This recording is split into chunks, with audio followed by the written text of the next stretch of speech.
एक राज्य में जीत और 4 में करारी हार के कुछ ही दिनों बाद गुरुवार 28 दिसंबर 2023 को कांग्रेस ने अपना स्थापना दिवस मनाया। मेगा रैली के लिए जगह चुनी नागपुर, यानी आरएसएस का गढ़। नाम दिया है तैयार हम। बस अब सवाल सिर्फ इतना है कि हम कौन कौन और क्या सचमुच एक झटके में बिन रिफॉर्म आप तैयार भी हो गए। नमस्कार, वक्त है पंचतंत्र का। आपके साथ मैं हूं स्वप्निल। खुशी के वक्त में सबको बुलाया जाता है, सभी अपनों को, पर कांग्रेस का शो वन पार्टी शो रहा। कार्यक्रम स्थल को नाम दिया गया भारत जोड़ो मैदान और कांग्रेस विपक्ष यानी INDIA को एक साथ लेकर नहीं आई। ऐसे में सवाल यह भी उठता है कि अगर मोदी वर्सेस ऑल आपका फॉर्मूला है तो 2024 का उस पर सीरियसनेस कहां है। आज चर्चा इसी पर करेंगे। मेरे साथ जो गेस्ट जुड़ रहे हैं आपको इंट्रोड्यूस करवा देता हूं। बीजेपी की ओर से श्याम झा जी मेरे साथ जुड़ रहे हैं और कांग्रेस की ओर से सारिका सिंह जी मेरे साथ जुड़ रही है। कुछ ही पलों में राजनीतिक विश्लेषक कमल टाक भी मेरे साथ जुड़ चुके हैं। आप सभी का स्वागत है समाचार प्लस पर। हेल्दी डिबेट की शुरुआत करने के लिए श्याम जी मैं कहना चाहता हूं, एक बार अगर आप सारिका जी को कांग्रेस के लिए हैप्पी बर्थडे कह दें। मतलब मतभेद एक तरफ, लेकिन दिन तो खुशी का है उनके लिए। जी बिल्कुल, सारिका जी को बहुत बहुत शुभकामनाएं कांग्रेस की स्थापना दिवस पर। सारिका जी मेरी तरफ से भी आपको बधाइयां। मेरी तरफ से भी आपको बधाइयां। बहुत बहुत बिल्कुल, आप सबका बहुत बहुत धन्यवाद। मैं कमल टाक जी आपसे शुरुआत करना चाहता हूं। डिबेट की कोशिश की है, हेल्दी डिबेट की शुरुआत की। कोई पॉइंट छूटा तो नहीं जो ओपनिंग में मैंने कहा? आपके हिसाब से लगभग सारे इशू मैंने कवर कर लिए कांग्रेस से जुड़े हुए।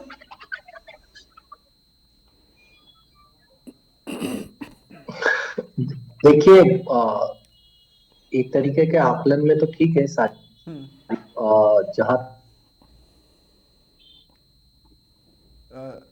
नहीं, कुछ तकनीकी खामी आ रही है कमल जी, कुछ तकनीकी खामी आ रही है। मेरी टीम आपसे इस खामी को दूर करेगी तुरंत कनेक्ट होकर। सारिका जी मैं आपके पास आ रहा हूं। मुझे ये बताइए, है तैयार हम कौन? सिर्फ कांग्रेस या INDIA? देखिए स्वप्निल जी, सबसे पहले तो आपका बहुत बहुत धन्यवाद। कांग्रेस के 139वें स्थापना दिवस के अवसर पर आप सबके जो शुभकामनाएं आपने कांग्रेस के प्रति जाहिर की हैं उसके लिए बहुत बहुत धन्यवाद।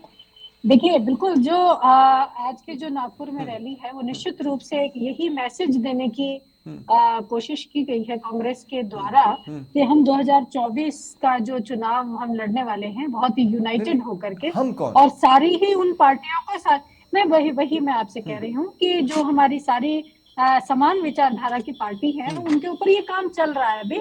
तो हम सारी जो बीजेपी से जो समानता नहीं रखती हैं, जो बीजेपी के विचारधारा के विरुद्ध जिनके लोकतंत्र, इस देश के लोकतंत्र में और इस देश के संविधान में जिनका विश्वास है, उन सभी पार्टी को हम साथ लेकर के आज आरएसएस के गढ़ में उन सभी को एक साथ लाने की कोशिश क्यों नहीं की गई?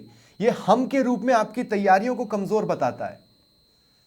देखिए, ये कांग्रेस की स्ट्रेटजी है। मैं इसके ऊपर बोलने के लिए अधिकृत नहीं हूँ कि ये ऐसा, इसके पीछे जो आज की रैली है उसके पीछे क्या स्ट्रेटजी है। लेकिन मैं जहां तक मैं कांग्रेस की बात करती हूँ तो देखिए, कांग्रेस ने बिल्कुल कमर कस ली है।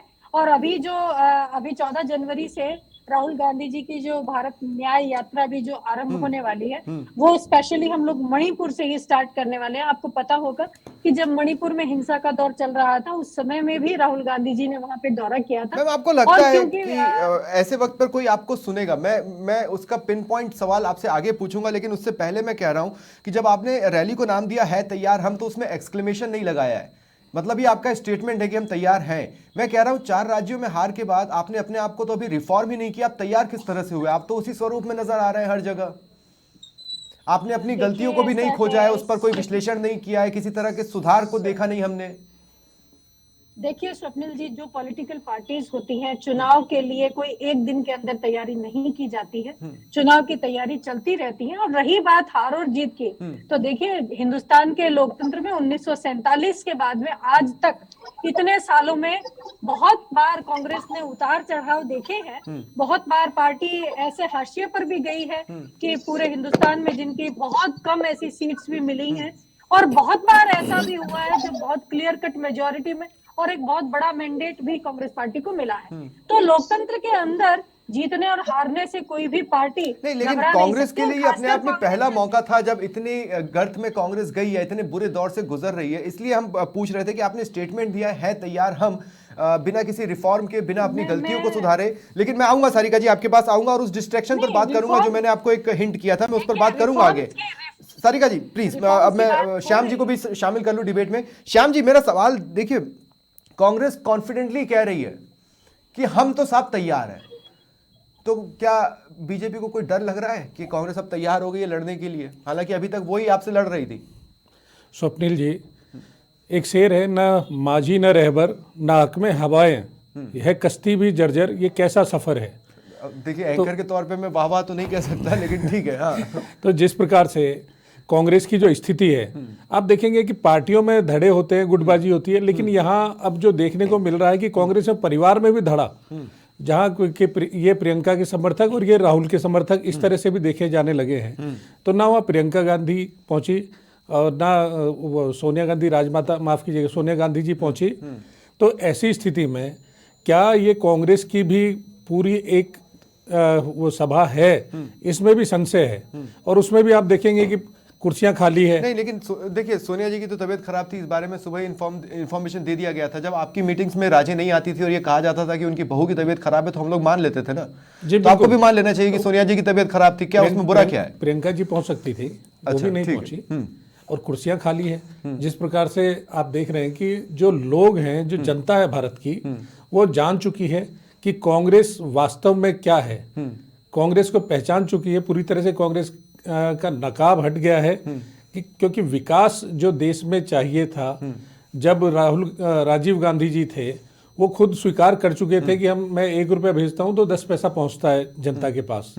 तो अब वो समझ में आ गया है कि वास्तव में ये सीधा पैसा भी पहुंचाया जा सकता है। वो एक नरेंद्र मोदी जी ने। लेकिन एक बात बताइए, जैसे हम जब ये कहते हैं ना कि किसी को 20 साबित करने के लिए किसी को 19 साबित करना होता है, मैं ये कह रहा हूं कि आप ये कह रहे हैं कि कांग्रेस की तैयारियों से आपको ये नहीं लग रहा कि वो 19 भी बन पाए, आप ये कह रहे हैं कि वो 10 या 10 के नीचे ही है? देखिए, कांग्रेस की तैयारियों से हमें कोई फर्क नहीं पड़ता। कांग्रेस अपनी तैयारी करे, हम हमारी तैयारी पे विश्वास करते हैं, हमारी मेहनत पे विश्वास करते हैं, और हमारा विश्वास देश की जनता पे है। तो देश की जनता हमारे साथ है, हमारे साथ जनता का विश्वास है और हमें जनता पे विश्वास है। तो उसको लेकर के हम आश्वस्त हैं कांग्रेस की तैयारियों से।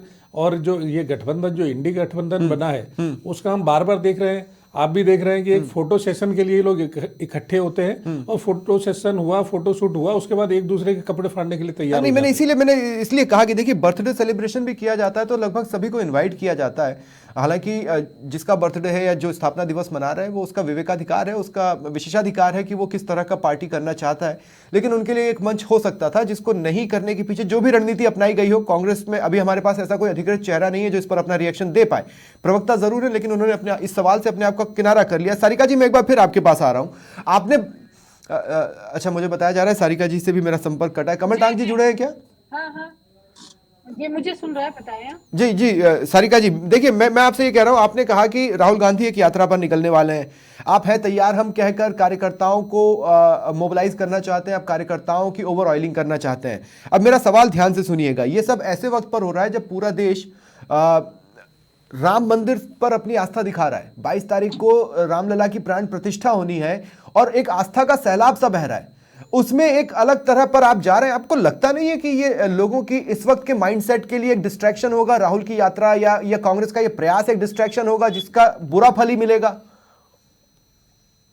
देखिए स्वप्निल जी, सबसे पहले तो मैं, मेरे साथी प्रवक्ता जो बीजेपी के बोल रहे थे कि परिवार में ये है वो है, तो मैं उनसे ये कहूंगी कि मैंने शुरुआत में जब आपकी अपनी डिबेट शुरू हुई, उसके शुरुआत में भी कहा कि लोकतंत्र के अंदर चीजें कोई भी, लोकतंत्र की यही ब्यूटी है कि जनता अपने परसेप्शन को अपने मत के हिसाब से, अपने इच्छा के हिसाब से सरकारें बनाती और बदलती है। तो अभी अगर जनता ने आपको मताधिकार दिया है, आपको नहीं मैम, देखिए क्या है, आप ही के कार्यकर्ता या आप ही के चेहरे प्रियंका गांधी को आगे बढ़ाए जाने की मांग करते रहे हैं। ऐसे में अगर बीजेपी ये पूछ रही, सोनिया गांधी नहीं आई, उनकी तबीयत खराब है, प्रियंका गांधी क्यों नहीं आई? वो तो पॉलिटिकली एक्टिव है। देखिए मैं यही इनसे कहना चाह रही हूँ कि इनकी पार्टी के अंदर भी 2 ही चेहरे दिखाई देते हैं, तो ये कौन सी लोकतांत्रिक पार्टी है? इसमें जहां आप देखें तो सिर्फ नरेंद्र मोदी और अमित शाह की शक्लें दिखाई। ठीक है, अब डिस्ट्रैक्शन वाले पॉइंट पर आ जाए सारिका जी। राजस्थान में भजन लाल जी को आपने मुख्यमंत्री बनाया और उनको इतना अधिकार नहीं है कि वो अपना मंत्रिमंडल बना सके, उसके लिए रोज उनको दिल्ली के चक्कर लगाने पड़ते हैं।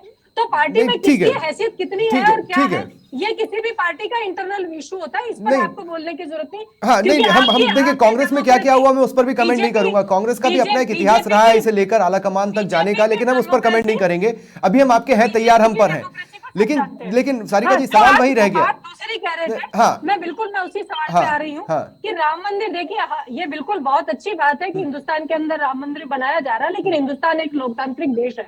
एक राम मंदिर के अलावा भी यहाँ पर बहुत सारे मुद्दे हैं। यहाँ पर महिला उत्पीड़न नहीं का भी नहीं मुद्दा है, देखिए यहाँ मैम, यही बेरोजगारी का भी शब्दों का मुद्दा है, चयन है। यहाँ आप राम महंगाई मंदिर का को भी मुद्दे मुद्दा ना है। बोले। राम यहाँ मंदिर पे आस्था का मुद्दे विषय है, मुझे नहीं लगता कि आपको मुद्दे जैसा नहीं, शब्द का इस्तेमाल करना चाहिए। देखिए, मैं आपसे सहमत हूँ कि राम मंदिर हिंदुस्तान में एक आस्था का बहुत बड़ा विषय है, लेकिन सिर्फ आस्था से किसी गरीब का घर नहीं चल सकता है। उसको नहीं दोनों नहीं टाइम मैं खाने के लिए देखिए रोटी फिर चाहिए, आप मेरे सवाल को उसको खाने ट्विस्ट के कर रही लिए हैं। उसके बच्चे को आप रोजगार मेरे चाहिए, सवाल को थोड़ा सा उसकी ट्विस्ट कर रही हैं। मैं औरतों आपसे को सिर्फ ये सुरक्षा कह रहा था, चाहिए। इस वक्त जब हर व्यक्ति, कमल टांक जी मेरे साथ वापस जुड़ चुके हैं। कमल टांक जी, आप भी जानते हैं कि अभी अयोध्या न्यूज में बहुत स्पेस लेकर रखेगा और अयोध्या का हक भी बनता है, लोगों की आस्था से जुड़ा है और लोग उसको देख रहे हैं, लोग उसी के बारे में रोज कुछ ना कुछ जानना चाह रहे हैं। और इसी पीरियड में कांग्रेस का आज ये स्थापना दिवस की मेगा रैली होती है और राहुल गांधी यात्रा निकालने वाले हैं। ऐसा नहीं लगता कि लोग इसे एक बैड टेस्ट में लेंगे? लोगों को ये लगेगा कि कांग्रेस डिस्ट्रैक्ट क्यों कर रही है, इस वक्त तो हम आस्था के सैलाब में बह रहे हैं। देखिए, आप जो बात कह रहे हैं, मेरे को लगता है कि दोनों एक तो विषय इतना ज्यादा मिले हुए नहीं है। ठीक। राम मंदिर का निर्माण होना, राम मंदिर का प्राण प्रतिष्ठा होना, मूर्ति की, ये एक अपने जगह पर एक कार्यक्रम है जो अपने समय अनुसार होगा। और चूंकि इस दौरान जिनके भी सालगिरह आएंगे, जन्म दिवस आएंगे, वो लोग भी मनाएंगे, तो मुझे लगता है उसमें तो कोई डिस्ट्रक्शन वाली बात नहीं ठीक है। है। रही बात ये कि उसको किस बाजे गाजे के साथ करना चाहिए, जिससे कि संगठन मजबूत हो, जिससे कि संगठन को और नई ताकत मिले, जिससे कि संगठन को एक नया परवान चढ़े।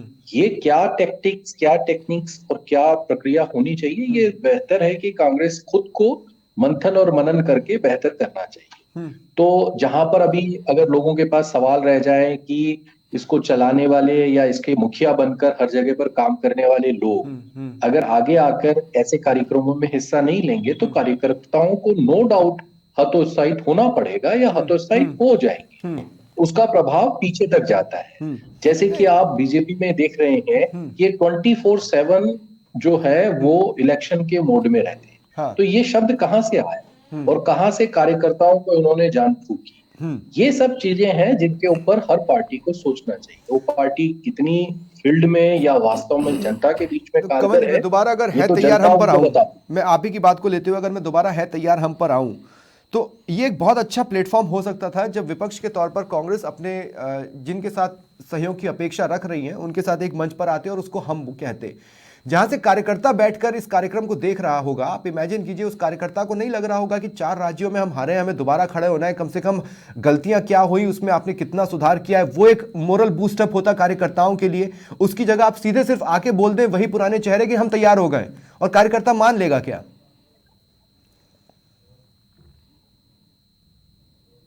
कमल जी। हाँ, आप मुझे ही पूछ रहे हैं। अच्छा, मैंने तो अब आपने जो बात कही है कि कार्यकर्ता, यही तो बात है, सारी पार्टी की जान उसका कार्यकर्ता है। मैं कहता हूं कि राजनीति कार्यकर्ताओं के साथ भी, पार्टी या कोई भी ऑर्गेनाइजेशन एक तरीके से जो उसके साथ व्यवहार करता है वही एक राजनीति है। और अगर राजनीतिक पार्टी अपने कार्यकर्ताओं के साथ राजनीतिक तरीके से उन्हें साध सकती है तो वो बेहतर राजनीतिक पार्टी होगी। बीजेपी अभी इस मामले में काफी कदम आगे बढ़ी हुई दिख रही है, क्योंकि उन्होंने ये एहसास दिलाया है कि अंतिम छोर पर बैठा हुआ कार्यकर्ता भी मौका पाएगा तो मुख्य बन जाएगा। ये जो मुख्य बनने वाली बात है, सबसे आगे उसको वो जगह मिलने की बात है, ये कार्यकर्ताओं में जान फूकेगी। ऐसे ही कुछ राजनीतिक स्टेप्स हर राजनीतिक पार्टियों को उठाने चाहिए, चाहे वो किसी भी प्रदेश की हो, चाहे वो राज्य की हो, चाहे वो ठीक है कमल राष्ट्रीय जी, मैं एक बार चाहता हूं अगर हो सके तो वो विजुअल चलने दें। आप जो नागपुर की रैली वाला विजुअल है, मैं पीसीआर से कहूंगा एक बार उसको आप कांग्रेस की रैली वाला विजुअल चलने दें। मैं श्याम जी को दिखाना चाहता हूं। श्याम जी का दरअसल ये कमेंट था कि वहां पर कुर्सियां खाली हैं। ऐसा श्याम जी तस्वीरों में देखने में तो नहीं लग रहा। एक अच्छी खासी भीड़ कार्यकर्ताओं की तो नजर आ रही है, जो उनके अपने कार्यकर्ता है, वो भी आरएसएस के गढ़ में। स्वप्निल जी, मैं आपके यहाँ आने से पहले टीवी में देख रहा था, पीछे की तरफ की कुर्सी, अभी आपके यहाँ जो विजुअल आ रहे हैं केवल आगे के आ रहे हैं, और पीछे की तरफ की कुर्सियां खाली दिखाई। वो कहाँ पर दिखाई? किसी इंडिया न्यूज पे देखा मैंने। अच्छा। और इंडिया टीवी पर भी देखा। हाँ, पीछे हाँ, की कुर्सियां खाली दिखाई। उसमें वही बात मैंने कही है आपसे। मैं खुद वहां जाकर देख के नहीं आया। हाँ, जो आप लोग दिखा रहे हैं वही मैं बोल रहा हूँ। नहीं, लेकिन इसके पीछे हमारा कोई मंतव्य नहीं है। जो ओरिजिनल फीड दिखाई जा रही है भरी जाती है वो सब जानते हैं। हाँ, ये कोई बड़ा विषय नहीं है। हाँ, ये सिर्फ आपकी लेकिन मीडिया हाँ, लेकिन एक सवाल जरूर है। कांग्रेस, अंतिम बात तो यही है कि वास्तव में कार्यकर्ता के दिल में उतर के कार्यकर्ता में जोश भरना है। वो फैक्टर अभी हमने बीजेपी में देखा है और उसका असर भी कार्यकर्ताओं में दिख रहा है। इतना एनर्जाइज्ड बीजेपी कम ही नजर आती है। वैसे तो अमूमन नजर आती है, लेकिन वो एक्स्ट्रा एनर्जाइज्ड जो नजर आ रही है, जैसा कोई एनर्जी बूस्ट ड्रिंक ले लिया हो, आई डोंट नो। लेकिन श्याम जी देखिए, अब मेरा सवाल यह है, कांग्रेस वहां पर कोशिश कर रही है कुछ लोगों को साथ लेकर चलने की। अब वो उसकी प्लानिंग में सफल हो रही है, विफल हो रही है, वो तो पूरा देश ही देख रहा है कहां पर क्या हो रहा है। लेकिन पूरा देश ये भी देख रहा है कि बीजेपी जिनके साथ चलती थी, चूंकि आपको अकेले को जनता का भारी समर्थन मिल रहा है, तो आप उन लोगों को वैल्यू नहीं देते जो आपके साथ चलते हैं। फिलहाल आपको उसकी जरूरत महसूस नहीं हो रही। नहीं तो आप देखिए, आपके पास अकाली दल जा चुकी है, आरएलपी जा चुकी है, आधी शिवसेना जा चुकी है। मैं पूरी शिवसेना की बात नहीं कर रहा हूं, लेकिन आधी शिवसेना आपके पास से जा चुकी है। अगर कभी जरूरत पड़ेगी तो ये चीजें आपको नहीं लगता कि आप लोगों को भी सोचना चाहिए कि क्या कारण है कि जितना कारवां चला था, लोग क्यों छटते गए? स्वप्निल जी देखिए, हमने हमारे साथ जो लोग जुड़े हुए थे उनका हमेशा सम्मान रखा है। आप देखेंगे बिहार में नीतीश कुमार जी की सीटें कम थी, लेकिन उसके बावजूद उनको सम्मान देते हुए उनको मुख्यमंत्री बनाया था। हम चाहते तो नेगोशिएट कर सकते थे, लेकिन हमने उनका सम्मान बरकरार रखा और उन्हीं को मुख्यमंत्री बनाया। नहीं, पर वो आपने महाराष्ट्र में नहीं किया। उसके बाद महाराष्ट्र की बात करें, क्योंकि बिहार के समीकरण अलग थे, महाराष्ट्र में आपने अपना विपरीत बिहेवियर रखा। स्वप्निल जी, आज तक पहले इतिहास उठा के देखेंगे तो हमेशा से शिवसेना का ही मुख्यमंत्री वहां बना है। जब भी भाजपा का गठबंधन बना है तो ठीक है, इतने लंबे समय तक बना। और अगर भाजपा का अब अगर मुख्यमंत्री बनता है तो फिर नीतीश कुमार भी तो इतने लंबे समय से सीएम थे, आप मांग लेते ना वहां पर कि दे दीजिए हमें सीएम की कुर्सी। हाँ, नहीं, उनका ये आग्रह था कि मेरा अंतिम कार्यकाल है और मुझे मुख्यमंत्री रहना है। तो उनकी बात रखते हुए, उनके ये भावना का सम्मान रखते हुए उनको रखा। तो भाजपा ने हमेशा जो अपने साथी जो लोग हैं उन लोगों का हमेशा सम्मान रखा है। और हमेशा आप एक तरफ देखिए, देखने में ऐसा लग रहा है कि आप लोग एकला चालों में भी पूरी तरह से सक्षम है। अभी जिस तरह के हालात बने हुए हैं, इसको कोई नहीं नकार सकता। लेकिन मान लीजिए कि अगर कांग्रेस आईएनडीआईए को लेकर साथ आ गई, तो इन्हीं सारे स्टेट्स में आपको टक्कर देगी ना। जैसे यूपी में आपको टक्कर देगी, आपको बिहार में टक्कर देगी, आपको और आप उस पूरे अगर रूट चार्ट अगर आप देखते हैं राहुल की यात्रा का, तो नॉर्थ ईस्ट में अभी आपने कदम रखे ही हैं, वहां पर आपको टक्कर मिलेगी। तो स्वप्निल जी, टक्कर की बात हम तब करें, एक तो हम हमारी मेहनत पे विश्वास रखते हैं, क्योंकि हम सामने वाला क्या कर रहा है उस पर इतना फोकस नहीं करते, हम हमारी मेहनत पे विश्वास रखते हैं। दूसरी बात, ये अभी राजस्थान में चुनाव हुए, अगर इनका गठबंधन था तो आम आदमी पार्टी अलग लड़ी, कांग्रेस अलग लड़ी। आपने देखा जो भी पार्टियां थी जो इंडी गठबंधन में है वो अलग अलग लड़ी। आगे भी बात जो चल रही है, दिल्ली में आम आदमी पार्टी कहती है कि नहीं हम अलग लड़ेंगे। तो ये कहाँ एक हो पाएंगे, कौन से राज्य में एक हो पाएंगे? यूपी में सपा बसपा कह रही है हम अलग अलग लड़ेंगे, कांग्रेस अलग लड़ने जा रही है। नहीं, वहां पे समीकरण अलग है। यूपी के समीकरण श्याम जी अगर आप देखेंगे बड़े इंटरेस्टिंग है। बसपा चाहती है कि मायावती को पीएम का फेस बनाया जाए, और सपा ये चाह रही है कि कांग्रेस ये क्लियर करे वो बसपा के साथ जा रही है कि नहीं। वहां पर स्थितियां अलग है। आपको यूपी की राजनीति बहुत क्लोज से अगर आप देखेंगे तो वहां तो स्थितियां अलग है। सभी जगह पेज फंसे हुए हैं इनके। हाँ, ये केवल अपनी, लेकिन सारिका जी, मैं आपके पास आ रहा हूं। एक हो रहे हैं 138 साल और 139वां स्थापना दिवस। अब मैं आपसे ये कह रहा हूं, इतने समय में आपने इस बात पर बहुत गर्व महसूस किया कि आपकी पार्टी में आंतरिक लोकतंत्र एक नंबर है, बहुत अच्छा है। आपको नहीं लगता कि यही अति आंतरिक लोकतंत्र आपकी डिमाइस का कारण बन रहा है? मैं ये कह रहा हूं, आज हम जहां से देख रहे हैं, हमको लगता है कोई कार्यकर्ता, इसलिए आप कोई कार्यकर्ता राजस्थान में ही ले लीजिए, आप ये कह रहे हैं कि साहब आपने अनुभवी को आगे बढ़ाया, इसका खामियाजा भुगतना पड़ा। दूसरा धड़ा कह रहा है कि हमारे वाले को आगे नहीं बढ़ाया, इसका खामियाजा भुगतना पड़ा। अभी आपने इनका सोल्यूशन निकाला ही नहीं, कार्यकर्ताओं को यह बताया ही नहीं कि कार्यकर्ता से उठकर आप सीएम तक पहुंच सकते हैं या कहीं और भी पहुंच सकते हैं, और आपने है तैयार हम कह दिया। तो कार्यकर्ता एनर्जाइज कैसे होगा? देखिए स्वप्निल जी, जो आप बात कर रहे हैं 4 राज्यों के चुनाव की, मैं उसके बारे में आपको सबसे पहले ये स्पष्ट करना चाहती हूँ कि जो चुनाव के अंदर जो मत प्रतिशत कांग्रेस को मिला है और जो बीजेपी को मिला है, उसमें मत प्रतिशत में तो मैम हिमाचल में भी कांग्रेस से बीजेपी मत प्रतिशत में बहुत पीछे नहीं थी। आपको वो मत प्रतिशत देखिए, वो मैं आपको यही कह रही हूँ ना। अगर आप ये कहें कि आप कांग्रेस को जनता ने नकार दिया है, तो ये बिल्कुल सरासर गलत बात है। हाँ, बीजेपी ने कुछ इस तरीके के लगातार, जैसे आप राजस्थान का अगर देखें तो राजस्थान के चुनाव में लगातार प्रधानमंत्री जी यहाँ आते ही रहे, ऐसे लग रहा था जैसे पता नहीं ये तो आपके लीडर्स भी तो आ रहे थे, किसने रोका था? देखिए सवाल क्या है, मेरा सवाल यह है कि क्या कांग्रेस अति लोकतंत्र का शिकार बन गई है? अति सर्वत्र वर्ज्यते, आप ये कहे आपके यहाँ लोकतंत्र है, लेकिन बाहर से देखने में लगता है अति लोकतंत्र है, उसका खामियाजा आपको मिल रहा है। देखिए, कांग्रेस हमेशा से इस देश के संविधान में और इसके लोकतांत्रिक प्रणाली के अंदर अपनी पूरी की पूरी हमारी आस्था उसके अंदर है।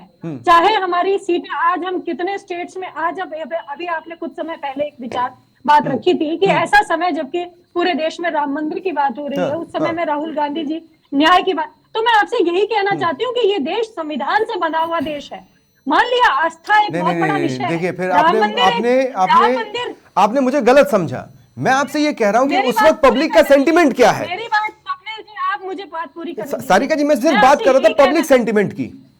मैं आपको यही कहना चाह रही हूँ कि पब्लिक सेंटिमेंट अपनी जगह है, लेकिन हर व्यक्ति को न्याय भी तो मिलना चाहिए ना। हम यही दर्शाना चाहते हैं इस समय में कि कमल जी बिल्कुल मंदिर, ठीक है, आपकी बात आ गई। कमल जी, मैं आपके पास आ रहा हूं और मेरा सवाल आपसे बहुत स्पेसिफिक है। देखिए, किसी भी राजनीतिक दल को यह पूरा हक है कि वो चुनावों में किन हथियारों के दम पर उतरेगी और किस रणनीति के साथ उतरेगी। कांग्रेस को भी पूरा अधिकार है अपनी रणनीति बनाने का और अपने हथियारों को चुनने का। कांग्रेस ने कर लिया, लेकिन मैं ये कह रहा हूं, क्या आपको लग रहा है कि सामने जब बीजेपी जैसी पार्टी हो जो धड़ाधड़ जीत के लिए जानी जाती है, 1-2 अवरोध आते हैं, दूसरी तरफ एक ऐसी पार्टी क्या इस तरह से स्थापना दिवस मनाकर या फिर एक यात्रा निकालकर फाइट में आ रही है 2024 के लिए? आपको लगता है ये रणनीतिक रूप से सही स्ट्रेटेजी बनाई है? इसमें नया कुछ नहीं है, कांग्रेस ने नया कुछ नहीं किया है।